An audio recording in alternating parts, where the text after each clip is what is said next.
Dollar प्रति barrel से ज्यादा थे, तब 70 रुपए लीटर पेट्रोल बिक रहा था। अब आप कम करो ना, additional excise duty, special excise duty और सेस, वो ऐसा नया लगा दिया एडिशनल एक्साइज। इस दिवाली तनिष्क लाए हैं अलेख्या, मीनाकारी और प्रोही कारीगरी का जादू। आज ही आइए और घर ले जाइए हमारा नया दिवाली कलेक्शन। गोल्ड ज्वेलरी की मेकिंग और डायमंड ज्वेलरी की वैल्यू पर अप टू 20% ऑफ के लिए visit Tanishq jewellers, India motor circle, Ajmer. शर्तें लागू। नरेंद्र मोदी जी आ रहे हैं। लोग पहले टकटकी लगाकर इनको देखा करते थे, राजस्थान की मीटिंगों में प्रधानमंत्री पहले आए थे, उसके बाद अब आ रहे हैं। जब वोट मांगने आए थे उसके बाद पहली बार आ रहे हैं। तो प्रधानमंत्री जी, आपने राजस्थान से बड़े बड़े वादे किए थे। पिछली मीटिंग में आपने कहा था ईआरसीपी के मुद्दे पर आपका वीडियो चल रहा है, तो 13 जिलों को तो पानी दे दो, आटे दाल चावल से आप टैक्स हटा लो। यदि आप टैक्स नहीं हटाते हो तो देश ये मानेगा कि ये भारत की जो बीजेपी की सरकार है, आपके नेतृत्व में काम कर रही है प्रधानमंत्री जी, वो अंग्रेजों के रास्ते पर चल रही है। या तो अंग्रेजों ने टैक्स लगाया था आटे और नमक पर, या आपने आटा दाल चावल नमक पराठों कोस लियो, जान लेश हो गई। पराठा छीन लिया, लोग परेशान है। अब ढाबे पर जो पराठा खाने जाता है, ढाबे वाले ने 18% बढ़ा दिया पराठे पर। पराठा खाना बंद करा दिया लोगों को। भाई साहब, तकलीफ क्या है, खाने दो ना। पहली बार पराठे पर 18% टैक्स लगा है। एजुकेशन पर लगा दिया, मेडिकल पर लगा दिया, कोई जगह छोड़िए, कपड़े पर लगा दिया, जूते पर लगा दिया। छोटा दुकानदार तो जूती काट रहा, उसमें भी लगा दिया। तो अब आप ये टैक्स पे रिलीफ कब दोगे?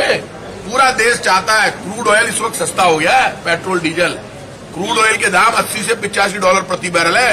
प्रधानमंत्री मनमोहन सिंह जी के टाइम पर 2014 में क्रूड ऑयल के दाम 130 डॉलर प्रति बैरल से ज्यादा थे, तब 70 रुपए लीटर पेट्रोल बिक रहा था। अब आप कम करो ना, additional excise duty, special excise duty और सेस, वो ऐसा नया लगा दिया additional excise duty, special excise duty. जो एडिशनल एक्साइज ड्यूटी में पहले राज्यों को हिस्सा मिलता था, वो हमें नहीं मिल रहा है। राजस्थान के राज्यों को, वो सिर्फ केंद्र को मिल रहा है। तो आप अपना खजाना भर रहे हो, पैसे जा कहां रहे, हिसाब तो प्रधानमंत्री जी को देना चाहिए। देश जानना चाहता है। मानगढ़ धाम आप आ रहे हो, गुजरात में चुनाव है, आप मैसेज देना चाहते हो। सिर्फ मैसेज से वोट ले सकते हैं, लेकिन लोगों का दिल नहीं जीत सकते, जीत सकते। भूखे पेट धर्म के नाम पर कोई दंगे नहीं करेगा प्रधानमंत्री जी। अब समझ में आई है हिंदू मुसलमान सिख ईसाई की, कि हमारी भावनाएं भड़काकर दंगे करवाकर बीजेपी देश पे शासन करना चाहती है। लेकिन बीजेपी वाले ये भूल गए, इस देश की आजादी को सिर्फ 75 वर्ष हुए। भाई साहब, हम कांग्रेस और बीजेपी का राज तो इन 75 वर्षों में आया है। इससे पहले भी भारत था, सतयुग, त्रेता, द्वापर। जब राम आए त्रेता में, फिर द्वापर में कृष्ण आए। तो भगवान राम तो कभी उल्टे रास्ते चुनते ही नहीं हो, तो भला करते हैं पूरी दुनिया का, पूरे ब्रह्मांड का। दंगा फसाद पसंद ही नहीं है कि ईश्वर अल्लाह तेरो नाम, सबको सन्मति दे भगवान। और आज तो इंदिरा जी का बलिदान दिवस है, और आप आश्चर्य करेंगे, मैंने पहली बार देखा है जिस प्रधानमंत्री ने अपने घर में 24 303 की गोलियां खाई, अपना बलिदान दे दिया भारत के ऊपर, लेकिन आतंकवाद खत्म करा दिया।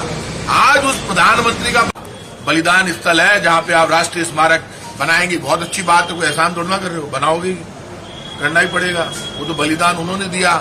बीजेपी वाले तो आजादी के आंदोलन में थे ही नहीं। अब कोस लो, कहीं कहीं कोस लो, झूठ बोलने में मास्टरी है।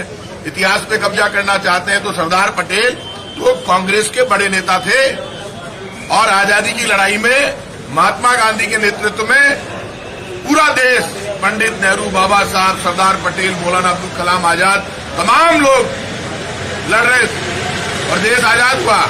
इसलिए बीजेपी के लोगों, आपका तो आजादी के इतिहास से कोई लेना देना नहीं। अब आप पाप कर रहे हो, और पाप का हिसाब राजस्थान की जनता, हिंदुस्तान की जनता पूछ रही है।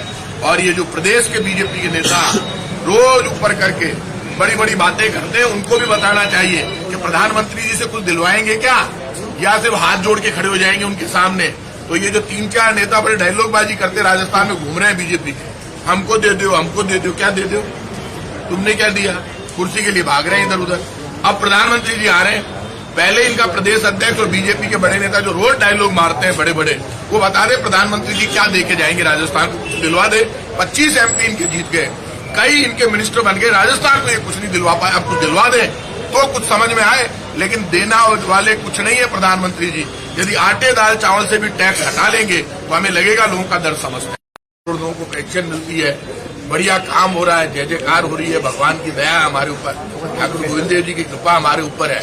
तो आप हमारा इस्तीफा क्यों लेना चाहते हो? ये हमारे परिवार की वापस मांग है। लिया कि नहीं लिया? अब एक बात बताइए, हमने वापस लिया या नहीं लिया, ये सारा बात आपको पता है। आप प्रेस वाले चाहते क्या हो? मुझे एक बात बता दो, आप खुद ये चाहते हो कि कांग्रेस की सरकार पूरे 5 साल बने, और पूरा हिंदुस्तान चाहता है कि राजस्थान में सिर्फ कांग्रेस की सरकार बने, जिससे काम के आधार पर वोट मिला करे। कांग्रेस काम करे तो मैं हमेशा कहता हूं कांग्रेस को वोट दो, बीजेपी करे तो बीजेपी को दो, लेकिन बीजेपी तो कुछ कर ही नहीं रही। काम तो कांग्रेस ही करती है। तो बीजेपी का तो झूठ बिकता है और हमारा काम बिकता है, हमारा काम बोलता है। इसलिए ये हमारे यहाँ क्या चला वो छोड़ो, बीजेपी को काई बोलो बात देख लो।